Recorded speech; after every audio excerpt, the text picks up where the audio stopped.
I had a intense year. This morning I sent a text message. I had anxiety. Why is that?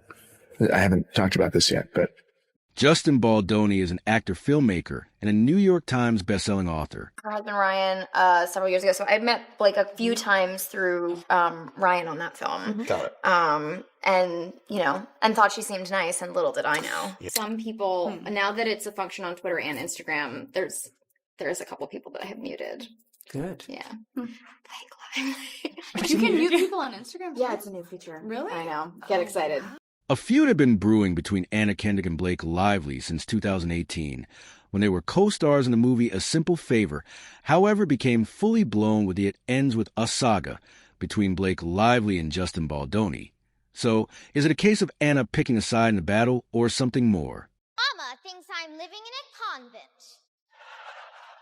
Why do siege-struck maidens clamor to be acting in the draft? Anna Kendrick has managed to stay aware from negative press. Since her early days as a child actor, she had made her debut with a 1998 Broadway musical High Society, which earned her a Theatre World Award and nominations for Featured Actress in a Musical at the Drama Desk Awards and Tony Awards. With such greatness revealed, she moved on to make her film debut in a musical camp. This earned her a nomination for the Independent Spirit Award for Best Debut Performance. Then in 2008, the world knew her. Name. Now that we've grown up, they want a serious answer. Well, how about this? Who the hell knows? Kendrick became highly famous in 2008 for the fantasy romance Twilight, where she played Jessica Stanley, a friend of protagonist Bella Swan. Then the next year, she returned as Jessica Stanley in the Twilight sequel New Moon, earned her first leading role.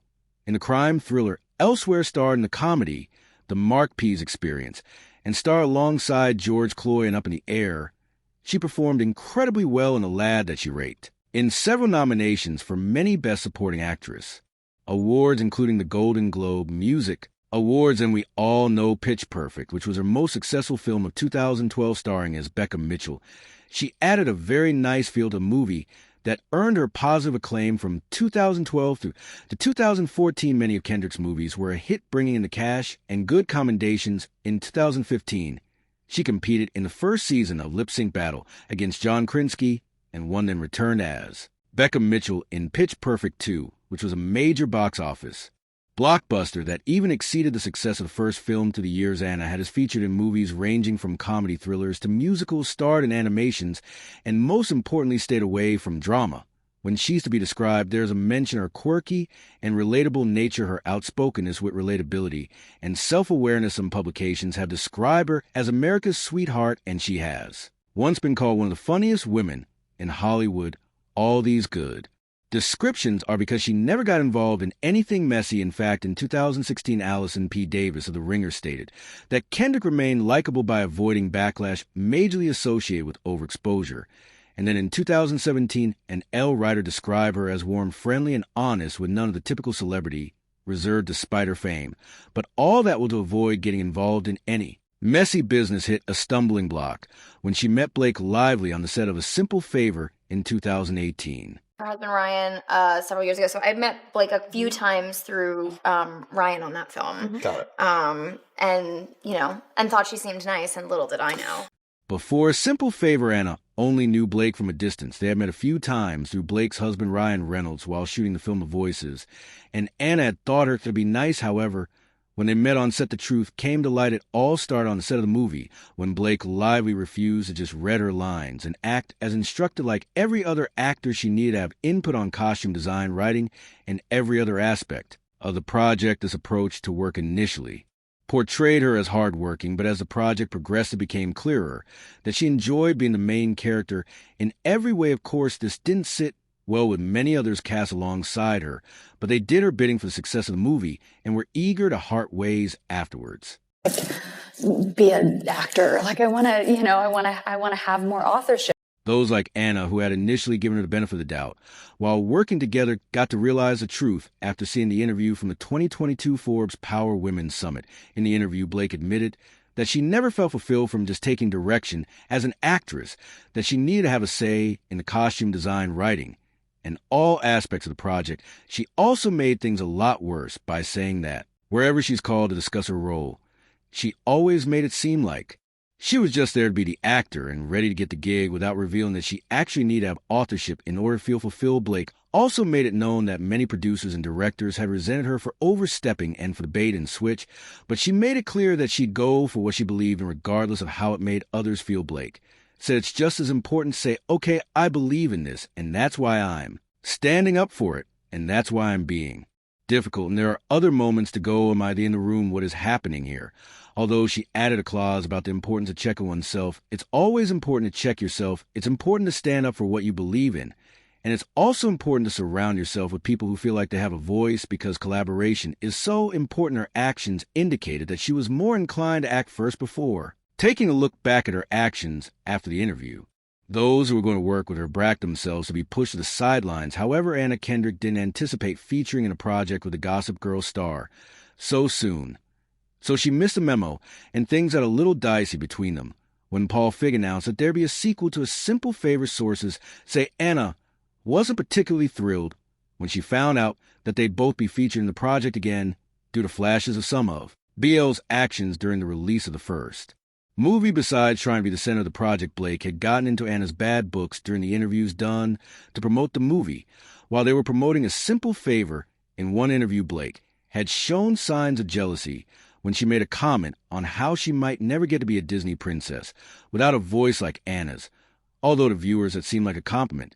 But Anna knew it stemmed from Blake always wanting to be in the spotlight. So she responded with, "Oh, muffin it so."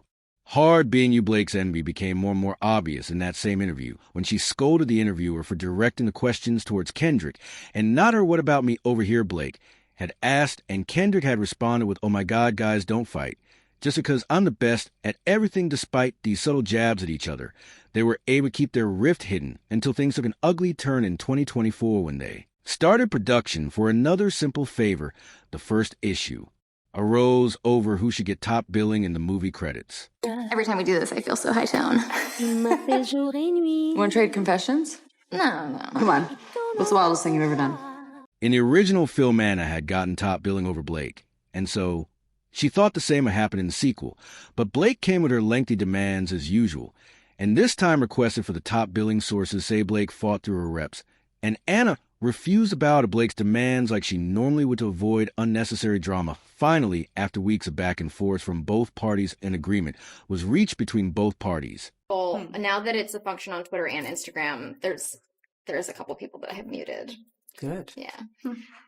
You can mute people on Instagram? Yeah, it's new. They agreed on something called staggered billing, which meant Anna's name would read first and Blake's would be above hers. But on the right-hand side in the Hollywood business, this approach is known as equal billing. After reaching this agreement, both parties were not pleased with the outcome, but had no choice but to come to an agreement. This little rift between the two stars would have been kept quiet if the whole Justin Baldoni saga did not happen. For those that have missed the full details, let's go back a bit from the moment it was announced in 2019 that Justin Baldoni was adapting the best-selling book It Ends With Us into a film.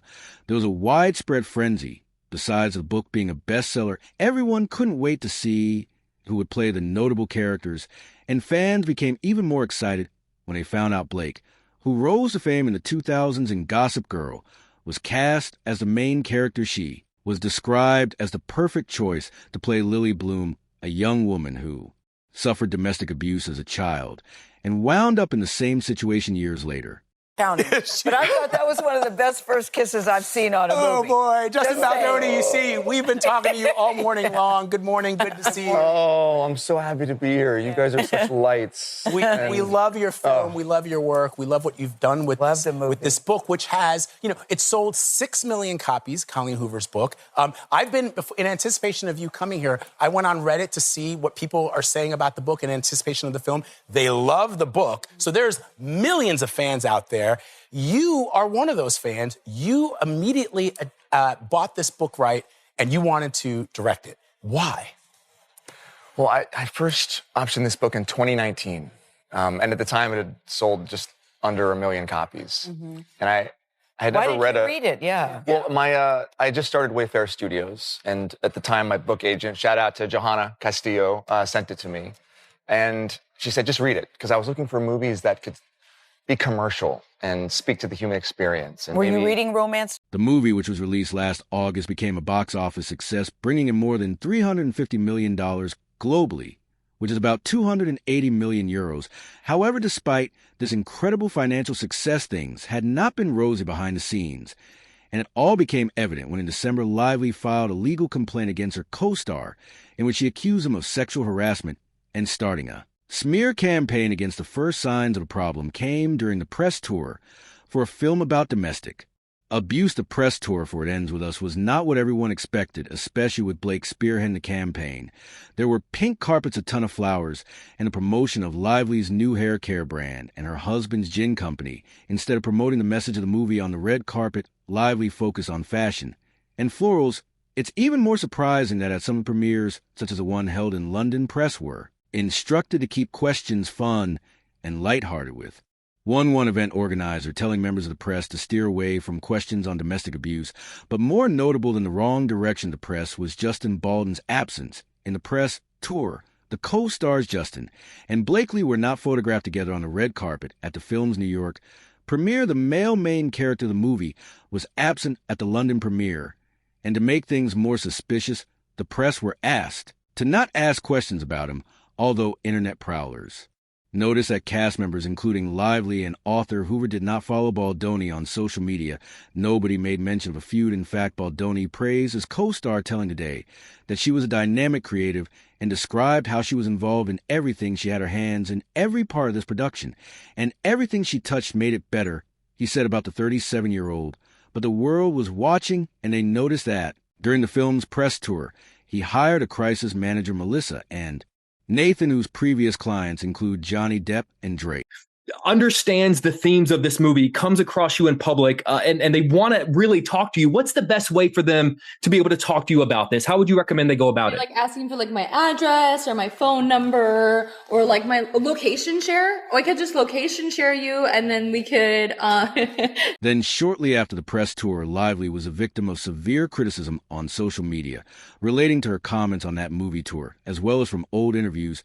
She was called tone-deaf, clueless, and everything in between. The criticism was so intense that actor Brandon Senior, who plays Atlas in the film, had to defend Lively with a post on Instagram where scolded the people vilifying the women involved in the film. He said it was disheartening to see the amount of negativity being projected, especially with someone close to him who had experienced a relationship similar to Lily's, had acknowledged the impact of the film, even going as far as saying it saved her life. Things took a backbench for a bit until 4 months after the film's launch. Lively took legal steps against Mr. Baldoni, in which she accused him of sexual harassment. Wayfarer Studios, Mr. Baldwin production company, which produced It Ends With Us, was also listed as a defendant. Mr. Baldoni and Wayfarer CEO Jamie Heath were accused of repeated sexual harassment and other disturbing behavior. Blake also made it known in the complaint that she wasn't alone, as other female members of the cast had previously made such complaints.